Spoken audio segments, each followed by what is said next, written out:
أصدقائي صديقاتي السلام عليكم ومرحبا بكم في هذا الفيديو الجديد في قناتكم كمال العروسي.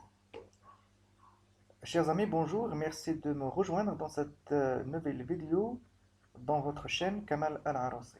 Donc, هاد la vidéo غادي هي préparée elle est préparée en langue française mais غادي نحاول نشرحو بالعربية.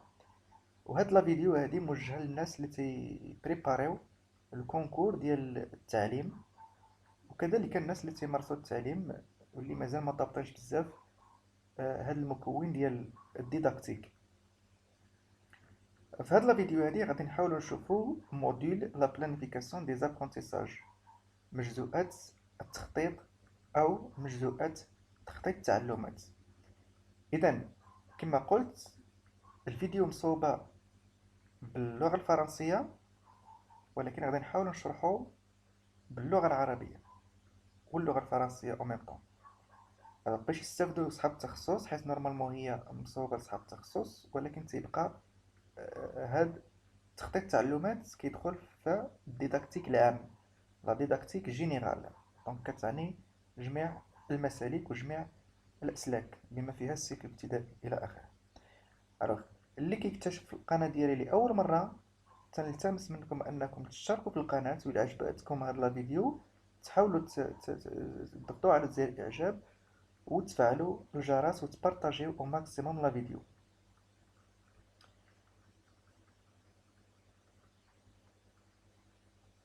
Alors, le plan de ce cours sera comme suit.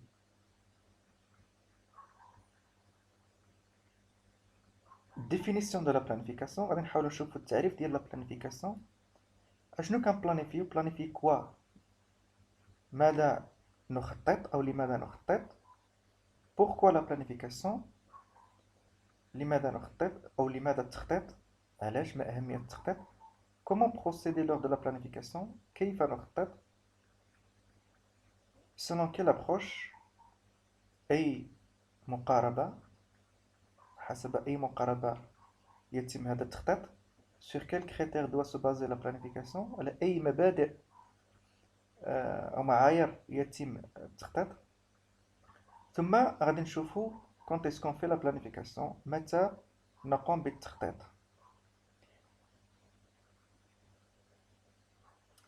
ثم les différents types de planification أو مختلف أنواع التخطيط.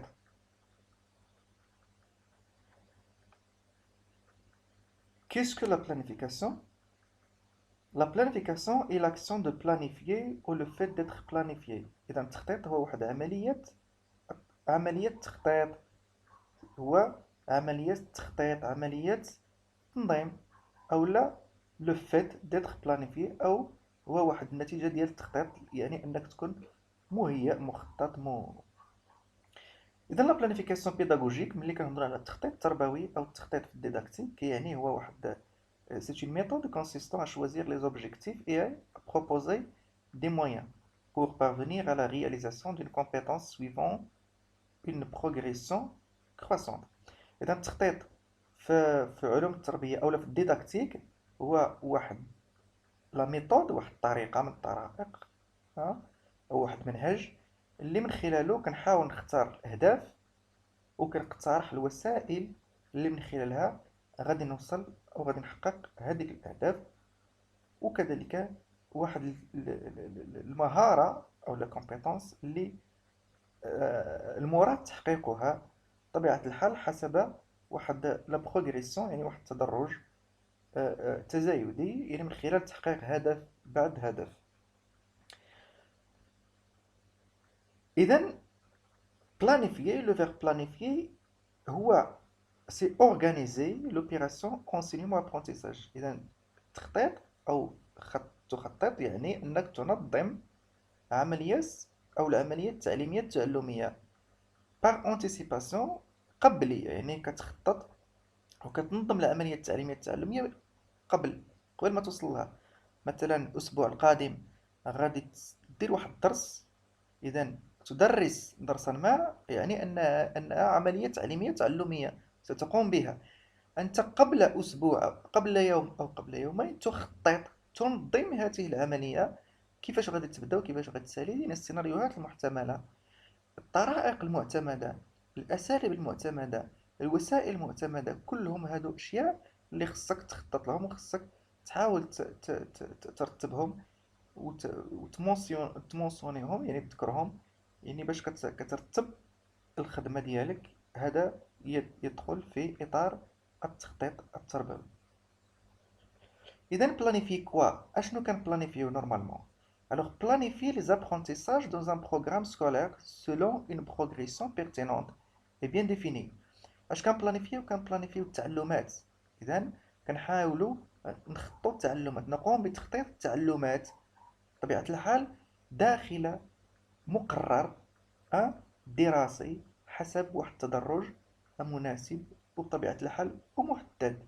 إذا كنخطو، إلا بغينا نقول نخطط درس، درسين، ثم ثلاثة إلى آخره، يعني تعلمات داخل مقرر ما. إذا نخطط كذلك les évaluations et les moments de ces évaluations. نخطط كذلك التقاويم. إذا متى سنقوم بالتقويم، كيف سنقوم إلى آخره، وكذلك أنواع التقاويم. إذا غادي يجي الدرس أو لا مجزوءة اللي غادي نحاولوا نطرقوا فيها للتقويم، مفهوم التقويم وأنواع التقاويم. إذا كذلك في التخطيط نأخذ بعين الاعتبار التقاويم، نخطط كيف سنقوم بهذه التقاويم، ما هي أنواع التقاويم التي سنقوم بها، وفي أي فترة من فترات سنقوم بها. هل في بداية الحصة، في آخر الحصة، وسط الحصة، بداية المجزوءة، آخر المجزوءة إلى آخره. هذا يدخل في إطار التخطيط. نخطط. Alors, planifier les moments de remédiation et de soutien, ainsi que les types de remédiation. نخطط كذلك لحظات المعالجة والدعم. إذا لما نقوم بالتقويم ونكتشف خلل ما، نبرمج نبرمج حصص المعالجة والدعم. لكن قبل القيام بحصص المعالجة والدعم يجب التخطيط لها، بمعنى على ماذا سأرتكز في هذه الحصص، ما هي الأشياء التي يجب معالجتها، ما هي الطرائق والأساليب التي سأعتمدها خلال هذه المعالجة. كل هذا يدخل في إطار التخطيط التربوي. Pourquoi faut-il planifier؟ لماذا أو ما هي أهمية التخطيط؟ Donc, pour mieux organiser son travail suivant une logique institutionnelle. إذا نخطط كي ننظم، نخطط كي ننظم، كي لا نرتجل، pour ne pas improviser. إذا نخطط كي ننظم العمل ديالنا، نخطط باش ننظموا واحد العمل ديالنا. ملي كتدخل الحصة خصك تكون مخطط من قبل، بمعنى تكون منظم الخدمة ديالك على ورقة، يعني ما يسمى بالجدادة، وكذلك منظمها في العقل ديالك. ملي كنظموها في ورقة كتنظم حتى في العقل ديالنا، باش ما كنبقاوش كنرتجلو كندخلو ونخرجو ونسى هادي رجع ليها إلى آخره، تنمشيو بنظام وانتظام. ثم كذلك أهمية التخطيط هي avoir une vision globale anticipée de l'évaluation de son travail et de celui de ses apprenants. ثم كذلك لما نخطط تكون لدينا رؤية واسعة مسبقة على المتعلمين، على الدرس، على التطور العمل ديالنا. ثم كذلك نخطط كي ننمي مهارات الأساسية، منها مهارات الشفوي والكتابي وإلى غيرها من المهارات. بطبيعة الحال هنا نقصد مهارات المدرس أو الأستاذ، بمعنى لما تخطط تبحث مثلا عشية قيام بدرس ما، تخطط، ولما تقوم بالتخطيط تقوم ببحث، تبحث عن تعريف هذه الكلمة، تبحث عن قواعد هذا الدرس إلى آخره. وهذا يجعلك تنمي مهارات الكتابة ومهارات الشفوي. Construire progressivement les apprentissages en question, de temps en temps, les apprenants des ressources pertinentes qui leur permettent de développer progressivement les compétences ciblées.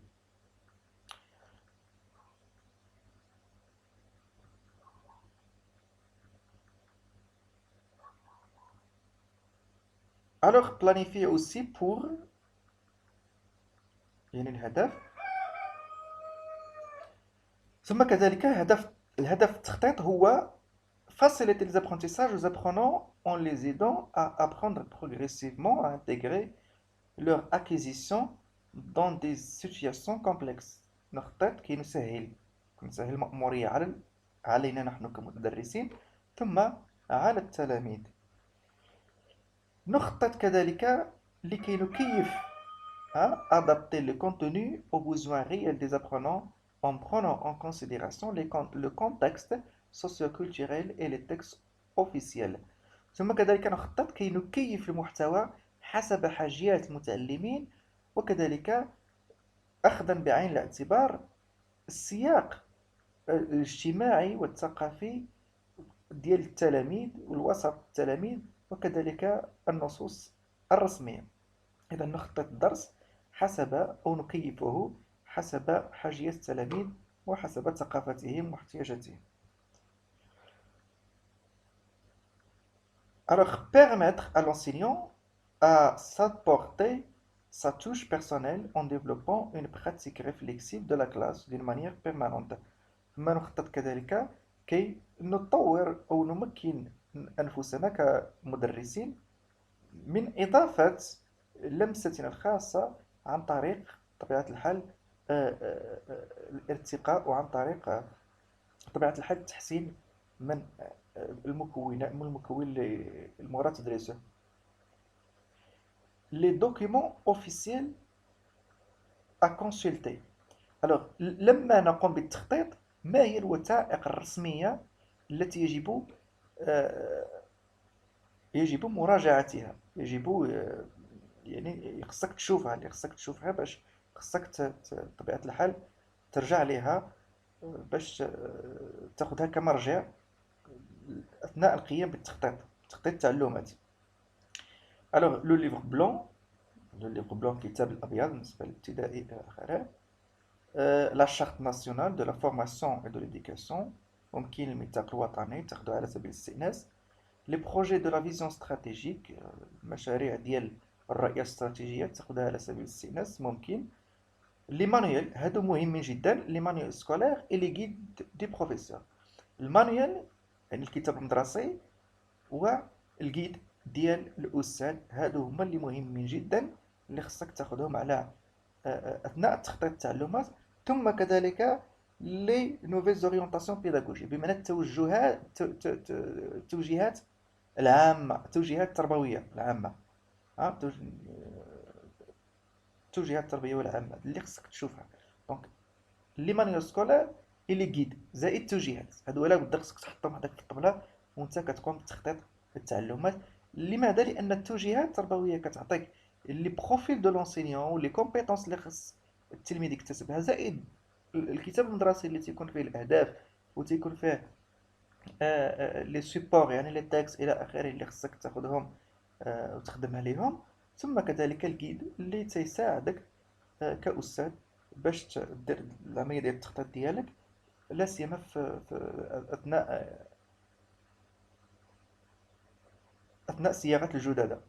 Alors, comment planifier? Alors, تقوم بالتخطيط وكيف تقوم بالتخطيط؟ أولا يجب معرفة أنواع التخطيط. Connaître tout d'abord les différents types de planification. يجب أن تعرف أنواع التخطيط. Planification à long terme. لما نتكلم عن أنواع التخطيط يعني التخطيط بعيد المدى. Planification à moyen terme تخطيط متوسط المدى ثم تخطيط قصير المدى. إذا ما هي أنواع التخطيط؟ تخطيط بعيد المدى أو طويل المدى، تخطيط متوسط المدى، تخطيط قصير المدى. 3 أنواع التخطيط: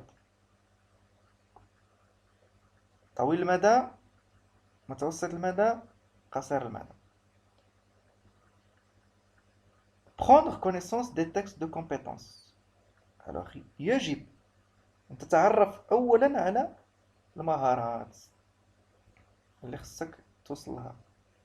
prendre connaissance des textes officiels كما قلنا خص يكون عندك لي textes officiels التوجيهات العامة، الكتاب المدرسي، تكون عندك فكرة على الكتاب الأبيض، على الميثاق الوطني إلى آخره. Analyser la progression du contenu des manuels et l'adapter à sa propre planification. تقرا الكتاب المدرسي، تشوف لو سيبور اللي كيقترحوا يعني كتكست ولا كوثيقة إلى آخره، وتحاول تكيفها على حسب التخطيط ديالك بطبيعة الحال، على حسب الحاشية ديالك، ولكن مع مراعاة الهدف. يمكنلكش تغير الهدف، الهدف اللي عندك في الكتاب المدرسي تحافظ عليه. ممكن تغير لو سيبور، مثلا تغير لو تكست، تغير لي فراز اللي عندك يعني على حسب حاجية التلاميذ وعلى حسب المستوى ديالهم، ولكن دائما يجب أن تحتفظ بنفس الهدف المشار إليه في الكتاب المدرسي، وكذلك في الجيد، وكذلك في التوجيهات التربوية. نفس الهدف سنلقاوه في هاد لي تكست اوفيسيال. Avoir une bonne maîtrise de l'approche compétence, de l'approche par compétence qu'il faut adopter dans sa pratique de classe. Donc يجب أن تضبط مفهوم المقاربة بالكفايات، بطبيعة الحال اللي خصك تعتمدها أثناء الدرس. Alors les types de planification، قلنا أن أنواع التخطيط، هناك 3 أنواع تخطيط: تخطيط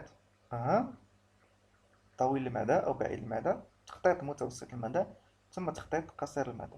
سنتطرق لهذه الأنواع.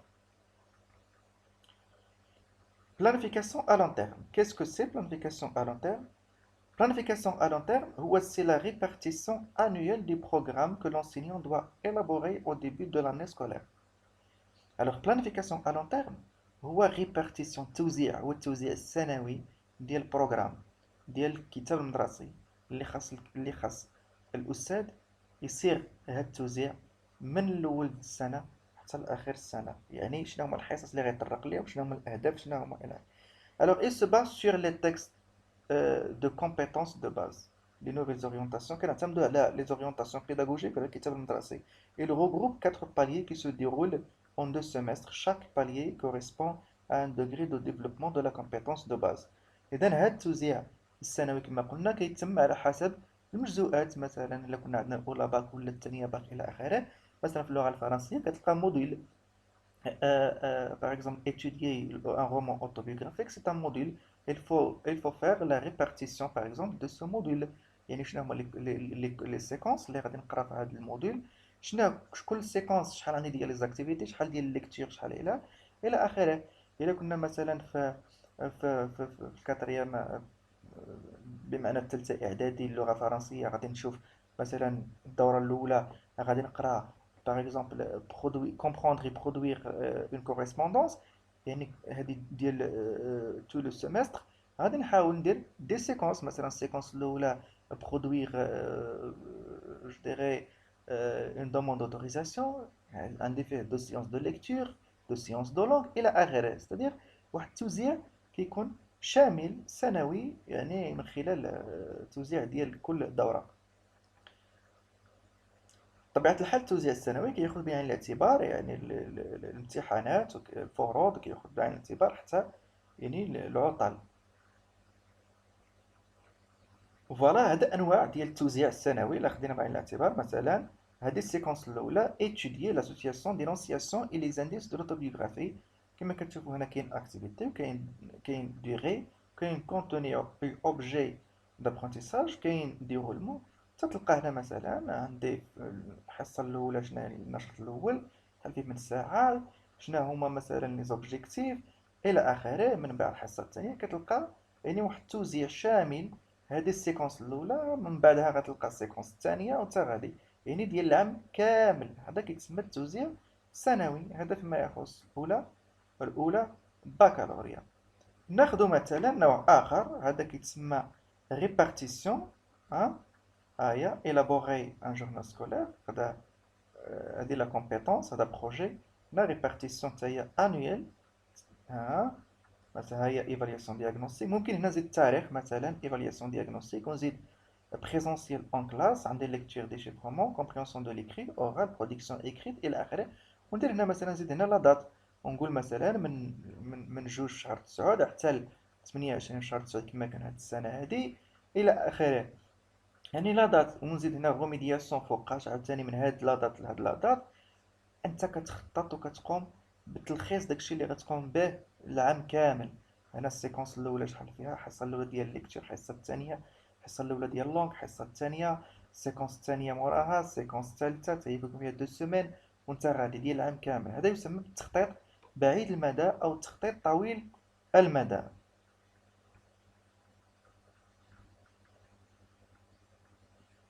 الان بلانيفيكاسيون ا مويان تيرم، الان تخطيط قصير المدى. ما معنى تخطيط عفوا تخطيط متوسط المدى؟ ما معنى تخطيط متوسط المدى؟ Il concerne l'organisation du travail par semestre. تخطيط طويل المدى اللي شفنا تنقسمه. تخطيط متوسط المدى هو بار سيمستر، داكشي اللي كتقوم به في العام كامل كنقسموه على جوج كيعطينا متوسط المدى. يعني التخطيط ديال ان سيمستر، ولا ديال اون، ديال ان موديول، ولا ديال اون سيكونس، ولا ديال دو سيكونس. دونك التخطيط قصير المدى هو كيكون بار سيكونس، بار باليي، بار موديول، ou bien بار سيمستر. ما تيكملش العام، يعني على ابعد تقدير التخطيط ديال دوره، كاع الانشطه اللي غتقوم بها في دوره. ملي تنقول الانشطه بمعنى النشاط ديال القراءه، نشاط مكون او الى اخره. اللغه العربيه مكون، القراءه مكون، اللغه مكون. كل حصه شنو غدير فيها en français؟ يعني des activités، activités de lecture، activités de langue، activités de l'oral الى اخره ديال دوره كلها. هذا نسميه تخطيط متوسط المدى. سنه كلها تخطيط طويل المدى او تخطيط بعيد المدى كما بغينا نسميها. Alors, il faut l'envisager dans une continuité du processus de l'enseignement-apprentissage. إذا كتصور هاد التخطيط يعني ديال كما قلنا دورة أو سيكونس، بطبيعة الحال ديال واحد العملية تعليمية التعلم. الآن تخطيط قصير المدى planification à court terme. Planification à court terme, il s'inscrit évidemment dans les planifications à moyen terme et à long terme. بطبيعة الحال لما تخطيط طويل المدى ثم نقدروا نقسموه على جوج او لا، يعني غيعطينا قصير المدى يعني السيمستر، ومن بعد السيمستر نقسمو داك السيمستر على سيكونس، كل سيكونس بوحدها كما شفنا قبيله، كيعطينا التخطيط متوسط المدى. التخطيط قصير المدى هو التخطيط الاسبوع على ابعد تقدير، وخصوصا تخطيط لحصه او حصتين. والتخطيط قصير المدى يتم عبر صياغة الجددة. ولما نقوم بتخطيط قصير المدى يجب أن نتوقع كل السيناريوهات الممكنة أثناء الدرس. تخطيط للدرس، نخطط لدرس، هذا هو التخطيط قصير المدى. نخطط لدرس بطبيعة الحال من خلال تخطيط، من خلال صياغة الجددة. ولما تخطط يعني تأخذ بعين الاعتبار الوسائل الديداكتيكية الممكنة، الأساليب التدريس، طرائق التدريس، شنو هما السيناريوهات المحتملة، أسئلة التلاميذ المحتمل يعني طرحها عليك كمدرس، الأجوبة المحتملة إلى آخره. تخطط للدرس، هذا هو التخطيط القصير المدى. Alors, il s'inscrit évidemment dans les planifications à moyen terme et à long terme. Il concerne les planifications d'une leçon, d'une séance, d'une séquence d'apprentissage. بطبيعة الحال كتخص التخطيط لدرس أو لحصة أو لسيكونس بمعنى Alors, il concerne tout simplement بطبيعة الحال كتخص بكل بساطة la fiche pédagogique. L'élaboration de la fiche pédagogique tout en prévoyant tous les scénarios possibles du cours. يعني كتصور كاع السيناريوهات المحتملة للدرس، بل أيضا الأسئلة المتوقعة أو المحتملة طرحها من طرف التلاميذ. هذا كله فيما يخص مجزوء التخطيط. بطبيعة الحال كنشكركم على التتبع ديالكم لهذا الفيديو هذه. إلا عجبتكم لا فيديو حاولوا تخليو لي شي تعليق وتكومونتيو ان شاء الله وتبارطاجيو لا فيديو. وما تنساوش الضغط على زر اعجاب وإلا عجبتكم هاد لا فيديو غادي نحاول ندير مجزوءات التدبير ومجزوءات التقويم ودروس أخرى تخص الديداكتيك وعلوم التربية. وإلا ما عجبتكمش هاد لا فيديو غادي نحبس يعني في هاد لا فيديو هذه في هاد الجانب ديال علوم التربية والديداكتيك. شكرا لوفائكم. إلى اللقاء. Merci, à très bientôt.